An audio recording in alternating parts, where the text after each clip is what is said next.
गोदावरी नदीत बुडालेल्या 6 जणांचे मृतदेह बाहेर काढण्यात आलेले आहे। स्थानिक मासेमारी करणारे आणि तेलंगणा प्रशासनाने शोध घेतला आहे। घटनेमुळे अंबडपल्ली गावावर शोककळा पसरली आहे। गोदावरी नदीत या ठिकाणी अंघोळीसाठी गेलेले 8 जण, ज्यामध्ये दोघांना वाचवण्यात यश आलं होतं, मात्र 6 जणांचा शोध सुरू होता। 6 जणांचे मृतदेह आता बाहेर काढण्यात आलेले आहेत। स्थानिक मासेमारी करणारे आणि तेलंगणा प्रशासनाने शोध घेतलाय। या घटनेमुळे आता अंबडपल्ली गावावर शोककळा पसरली आहे।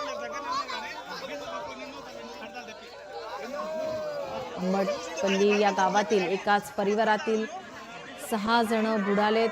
त्यांचे मृतदेह बाहेर काढण्यात आलेले आहेत। स्थानिक मासेमारी करणारे आणि तेलंगणा प्रशासनाने त्यांचा शोध घेतलाय। या घटनेमुळे अंबडपल्ली गावावर शोककळा पसरली आहे।